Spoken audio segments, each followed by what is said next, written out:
welcome back. Thanks for staying with us. Our panelists are already lined up, so let's convene today's summit.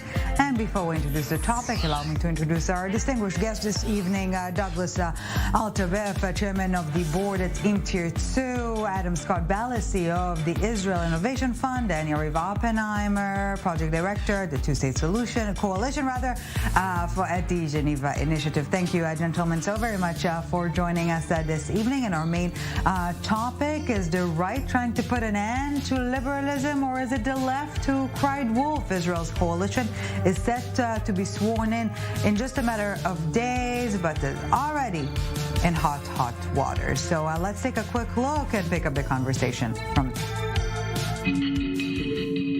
On Wednesday night, with just 15 minutes to go until his mandate expired, Benjamin Netanyahu informed President Isaac Herzog that he had formed a government. And whilst the I's are still being dotted and the T's are being crossed with his new coalition partners, Israel is waiting with bated breath as to what potentially the most right-wing government in Israeli history has in store. Reportedly, some of the deals that have been signed or demanded includes a law that will allow Parliament to overrule the High Court on certain decisions, plans to, quote, Judaize the West Bank, and removing the law which bans members of the Knesset from using inciting language.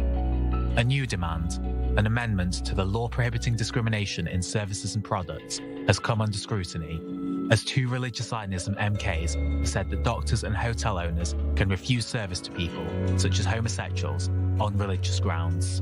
But with Netanyahu promising LGBT rights will not be harmed, is he already breaking promises, or will he stand strong and fight with his own coalition? Is Israel moving further towards a halachic state based on the laws of Judaism, and will that discriminate against minorities, or could this be beneficial for all?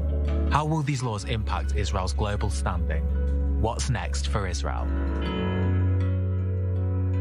So let's get to it. What is next for Israel? As always, we begin with a quick-fire round of 30 seconds each to lay out your initial stance on the matter and pick up the debate from there. So, Mr. ILTV, please take the lead. Your 30 seconds are on.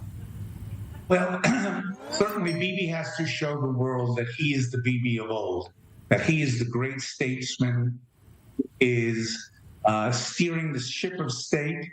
Remember, a lot of the fireworks that we've just seen were because people in the coalition didn't expect or would expect that if they didn't insist on changes now, they wouldn't get them post-hate. And we've already seen something being walked back where Bibi says, if I can get something from Riyadh, I'm willing to put annexation to the side. Okay, but we will dive in further into this in a split cycle. We'll just complete our initial round. Adam Scott Bellos, your take?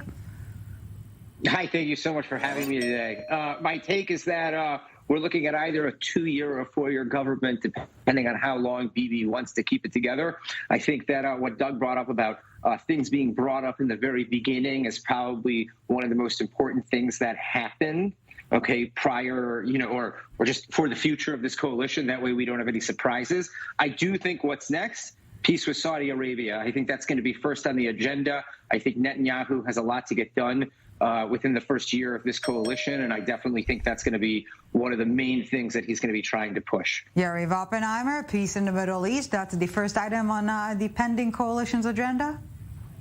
I wish to take what you are taking and to be happy like you, because the reality is totally different. And what we are seeing is an agreement between Netanyahu and the rest of the parties in the coalition that actually it's the end of the season sale of Israeli democracy. We are talking about politicizing the police. We're talking about making the Supreme Court a weak and ineffective. We are talking, it's not funny, it's really, really scary. And I think that what we are seeing today is the collapse of democracy. And what we are going to see is Jewish supremacy, not just in the West Bank that we used to see, the Jewish people has more rights than Palestinian, but it's going to be here in Israel as well. Okay, let's open the floor for discussion. Adam, you're already going at it, so please. I mean, just like the New York Times, we can rely on Yariv to be totally alarmist.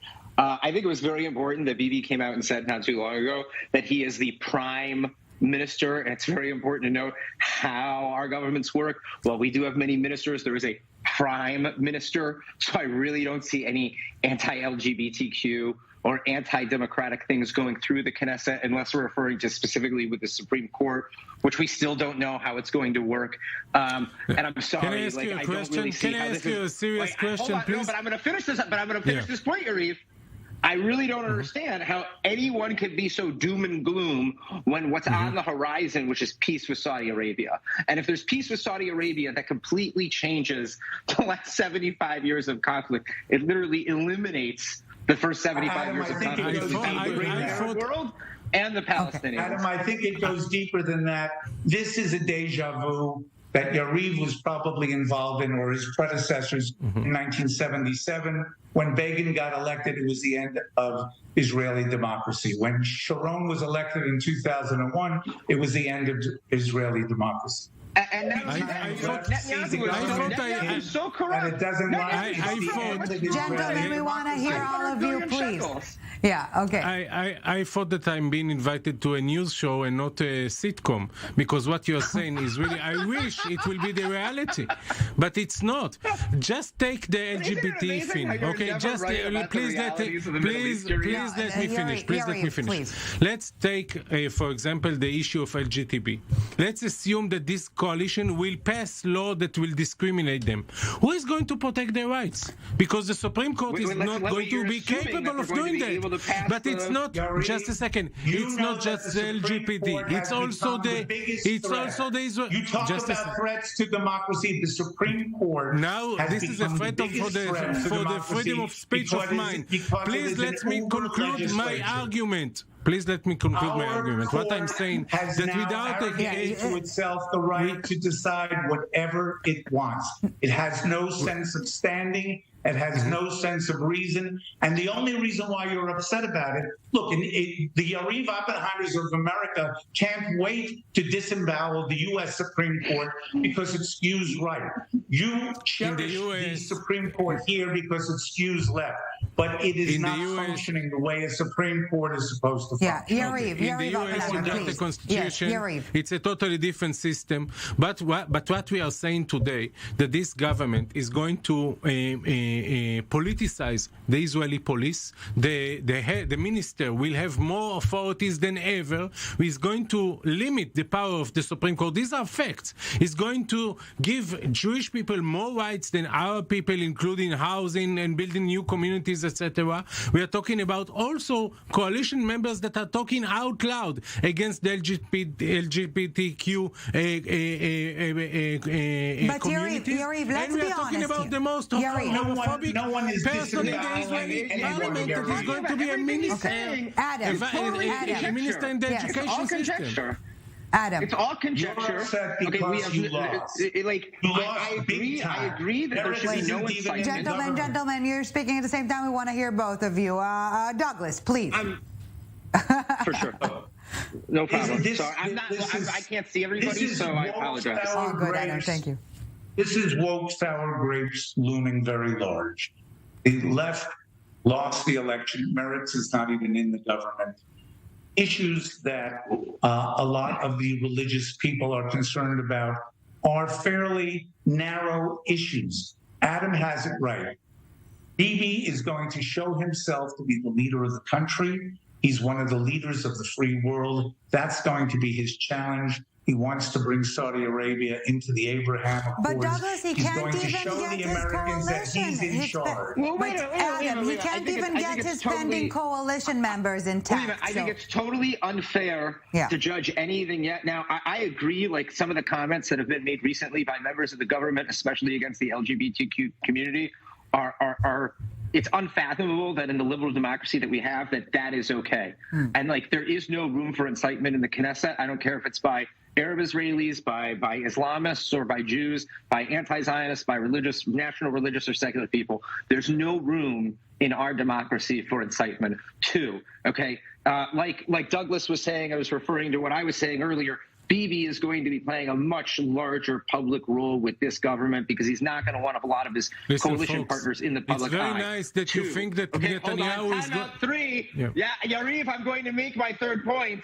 Three, Please. if peace is on the horizon, okay, and I'm sorry, I understand how big of a hit this was to the left. Not only were they able to unseat Netanyahu, who's pretty much the greatest political operator of the 21st century, but they weren't able to keep him out of office, and they weren't able to actually keep that coalition together that wasted hundreds of billions of shekels over the last 6 elections, okay? And anything anybody's ever accused Bibi of nowhere near amounts to the wasted money of these last elections. So let's just go back to my point about making peace. Yariv, if you're worried about human rights, if you're worried about the dignity of others, okay, and if you actually care about the future liberalism of the country, then the only thing that you should be rallying for right now is that every single thing gets done that needs to be done for Netanyahu and this government to make peace with Saudi Arabia, because this is what happens every time. The way we're talking about Ben Gvir right now is the way that we talked about Naftali Bennett